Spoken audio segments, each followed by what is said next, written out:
नमस्कार, आप देख रहे हैं एनएमएफ न्यूज। आपके साथ मैं हूं नम्रता चौधरी और मेरे साथ है मेरे सहयोगी अभिषेक त्यागी। इस बार के लोकसभा चुनावों में एक नारा खुद नरेंद्र मोदी की तरफ से दिया गया था और अभिषेक वो नारा था अब की बार 400 पार। 400 पार तो छोड़िए, बहुमत का आंकड़ा भी बीजेपी टच नहीं कर पाई। हालांकि तीसरी बार केंद्र में आ गई है बीजेपी, अपनी सरकार बना ली है नरेंद्र मोदी ने, लेकिन ये सरकार है गठबंधन वाली। 2 बार खुद की सरकार चलाने में और गठबंधन की सरकार चलाने में फर्क तो है ही, लेकिन फिर कहा जाता है कि बीजेपी के पास चाणक्य हैं। और चाणक्य किसे कहा जाता है? अमित शाह को। अमित शाह के लिए कहा जाता है कि वो तोड़ मरोड़ के अपने हिसाब से चीजों को बैलेंस कर लेते हैं और कई राज्यों में हमने साक्षात ऐसा होते हुए देखा है। बिल्कुल। अब अभिषेक, एक चर्चा सोशल मीडिया पर पिछले 24 से 48 घंटों में चल रही है और यह कहा जा रहा है कि अगले 2 से 3 महीनों में बहुमत की सरकार बन जाएगी। हालांकि प्रैक्टिकली ये कैसे पॉसिबल होगा? देखिए, प्रैक्टिकली पॉसिबल क्या, मैं एक कहावत है राजनीति में कि राजनीति है एक ऐसा खेल जहां हर किसी का है एक दूसरे से मेल। राजनीति में मतलब हर कोई अपनी गोटियां सेट करने में लगा हुआ है। ये राजनीति के दिग्गज जानते हैं, हर कोई जानता है, और अमित शाह की दिमाग को भी हर कोई जानता है।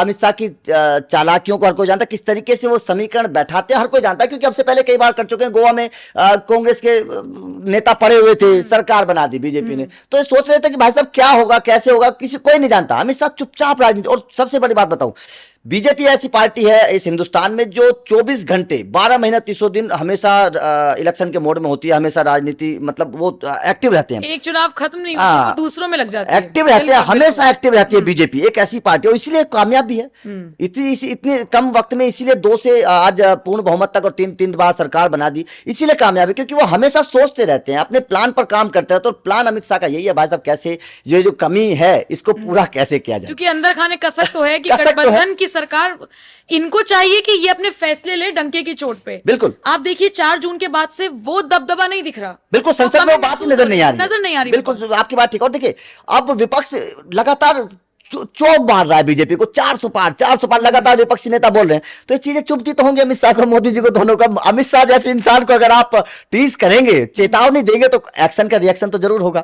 तो बिल्कुल आपकी बात ठीक है, हो सकता है। अब ये क्या होगा, कैसे समीकरण बनेगा, हालांकि सफर उतना आसान नहीं है और ज्यादा की जरूरत भी नहीं है बीजेपी को, ज्यादा सांसदों की जरूरत भी नहीं है, थोड़ा सा इधर उधर पल्ला हिलाएंगे तो काम बन जाएगा।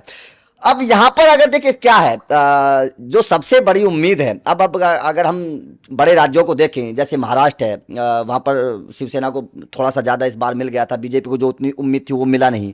यूपी में जितनी बीजेपी को उम्मीद थी उतना नहीं मिला। अखिलेश यादव पता नहीं कहां से निकल कर आए, चुपचाप उड़ ले गए सीटों को। उसके बाद में आप बंगाल की बात कर रही थी, वहां ममता को, हालांकि पिछली बार बीजेपी को बहुत अच्छी सीट मिली थी, इस बार कम हो गई। तो ये 3-4 राज्य, आप राजस्थान की बात कर लीजिए, उम्मीद मुझे थी कि शायद अच्छा परफॉर्मेंस करेगी, लेकिन वहां पर उतना अच्छा परफॉर्मेंस नहीं। हरियाणा की बात कर लीजिए, हरियाणा में भी बीजेपी की सरकार थी, उतना बेहतर परफॉर्मेंस हरियाणा में भी बीजेपी का नहीं रहा जितनी उम्मीद थी। लेकिन अब कहां से हो सकता है, देखिए क्या खेल हो सकता है। अब यहां पर सीधी सी बात है कि अखिलेश यादव या फिर आप मायावती की, सॉरी, ममता बनर्जी की बात कर लीजिए, या फिर आप महाराष्ट्र की बात कर लीजिए, ये सब लोग, पार्टियां तो टूटेंगी नहीं, सीधी सी बात है, टूटेंगे तो सांसद टूटेंगे।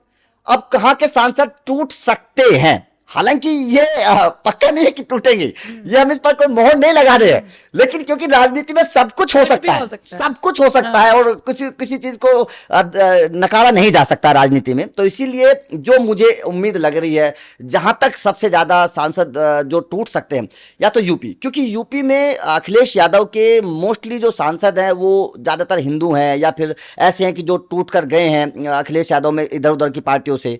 ऐसा मुझे लग रहा है कि 2, 3, 4, 5 सांसद हो सकता है कि बीजेपी में आ जाएं, क्योंकि हर कोई जानता है कि भविष्य तो बीजेपी के साथ उज्जवल है हर सांसद का। अगर बीजेपी में आ जाएंगे तो कुछ मंत्रालय मिल जाएगा, कहीं ना कहीं कुछ जिम्मेदारी मिल जाएगी, प्रूफ हो गया। हाँ, कुछ ना कुछ जिम्मेदारी कहीं मिल जाएगी। और हर सांसद चाहता है कि भाई साहब कब तक सांसद बैठे रहे, कुछ ना कुछ राज्य मंत्री का दर्जा, राज्य में कुछ मिल जाए, केंद्र में कुछ मिल जाए, हर कोई चाहता है, क्योंकि मिले हैं लोगों को जो आए हैं बीजेपी में, उनको मिले हैं। तो इसीलिए जयंत को देख लीजिए, जयंत आए हैं बीजेपी में, मिल गया, तो सब सोच भी रहे होंगे कि भाई साहब हम भी कहीं ना कहीं कुछ बन जाएं।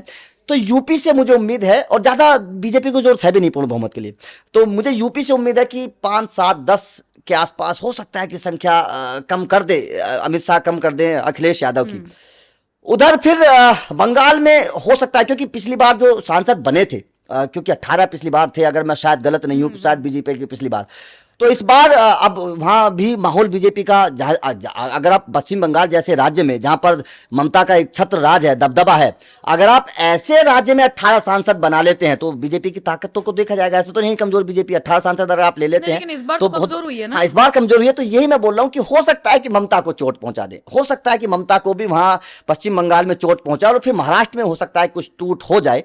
तो ये तीनों राज्यों को अगर मिला लिया जाए, बेनीवाल राजस्थान में ही है, तो अगर और हरियाणा से अगर कुछ मतलब मिल जाता है, निर्दलीय को भी अगर मिला लिया जाए, अगर इस तरीके का कुछ गठजोड़ कर दिया जाए तो हो सकता है। बिल्कुल आपकी बात ठीक है। जिस सपने को बीजेपी देख रही है, बीजेपी के समर्थक देखे, पूर्ण बहुमत की सरकार संसद में हमारी होनी चाहिए, मोदी जी एकदम चौड़ा छाती करके संसद में बैठने चाहिए, अपने पूरे बहुमत से अपने फैसले लेने चाहिए, कोई रोके ना, कोई टोके ना, उस नजरिए से अगर बीजेपी को आप देख रहे हैं तो बिल्कुल अमित शाह उस प्लान पर जरूर काम कर रहे हैं। एक चीज ये भी है कि सांसदों का अपना निजी हित तो चलिए समझ में आता है, हर सांसद की क्या, हर नेता, छोटे से छोटे नेता की लालसा होती है, पार्षद है तो आगे बढ़े और आगे बढ़े, ये ठीक है।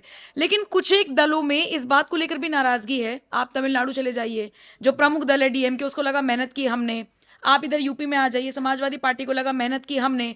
लेकिन सेंटर ऑफ अट्रैक्शन इस वक्त कौन है? सिर्फ और सिर्फ राहुल गांधी। तो एक नाराजगी वहां पर भी है। अब आपने शुरुआत में कहा कि दल तो टूटेंगे नहीं, निश्चित तौर पर समाजवादी पार्टी तो आ नहीं जाएगी, निश्चित तौर पर ये बात आपकी ठीक है। यहां पर ये रीजन हो सकता है सांसदों के आने का कि यहां तो कुछ मिलने वाला है नहीं। बिल्कुल, देखो कई सांसदों ने पहले इस बात पर नाराजगी जताई भी थी कि भाई साहब राहुल गांधी को हम अपना सेंटर चेहरा नहीं बना सकते, राहुल गांधी के चेहरे पर हम नहीं जा सकते कि राहुल गांधी देश के पीएम बनेंगे, हमारा सर्वे सर्वा है।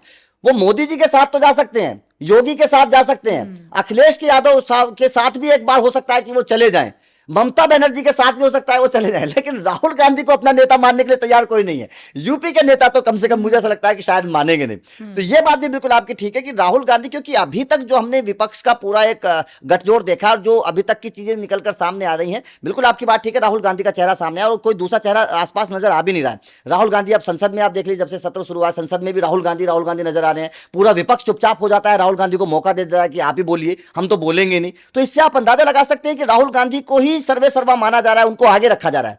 और यह बात कहीं ना कहीं विपक्षी नेताओं को, कुछ नेताओं को जरूर चुभ रही होगी कि भाई साहब हमें क्यों टाइम काट दिया गया, हमें तो बोलना था, हम तो अपनी बात रखेंगे, हमारा टाइम क्यों काट दिया भैया, राहुल गांधी क्यों बोले हमारी जगह। तो यह बात कुछ ना कुछ नेताओं को चुभती है और हो सकता है कि यही चीज विपक्ष को कमजोर भी कर दे। ये बात बिल्कुल आपकी ठीक है, ये चीज हो सकता है कि विपक्ष को कमजोर कर दे और बीजेपी को मजबूत कर दे, क्योंकि कुछ नेताओं को जो चीज बातें चुभेंगी वो हो सकता है कि दल बदल लें। और राजनीति में मैंने आपको पहले ही बताया कि सब किसी का, हर किसी का किसी से मेल है, सब बातें पर्दे के पीछे सबकी बातें सबसे होती हैं। एकदम से फैसला आता है, एकदम से कुछ खबर आती है और खबर हो सकता है अब से 2 महीने बाद या इस बीच कोई ऐसी खबर आए तो निश्चित तौर पर बीजेपी के लिए अच्छी बात होगी। लेकिन इंडिया गठबंधन को अभी से सतर्क रहने की जरूरत है कि कहीं यूपीए नहीं, अब तो इंडिया ही कहा जाएगा, इंडिया के जो दल हैं वो ना टूटे। अपने सांसदों को ये लोग कैसे बचाकर रखेंगे, ये बड़ी चुनौती इनके सामने होगी, क्योंकि इफ एंड बट ये जो प्रोज हैं ये सब देखने पड़ेंगे इंडिया गठबंधन को।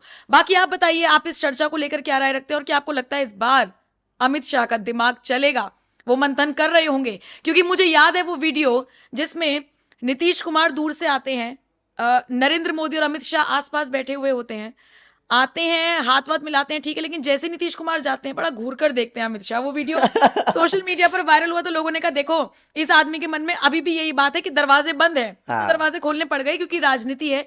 लेकिन वाकई में अब से कुछ महीनों बाद तक अगर देखा जाए तो राजनीति अभी दिलचस्प रहने वाली है, क्योंकि बीजेपी को इस टेन्योर में कई बड़े फैसले लेने थे और वो गठबंधन की सरकार शायद उनको लेने ना दे, उन पर दबाव बनाए, और इसीलिए बहुमत का आंकड़ा, जिसका हमने शुरुआत में भी जिक्र किया, वो जरूरी था और हो सकता है बीजेपी इस दिशा में आगे बढ़े।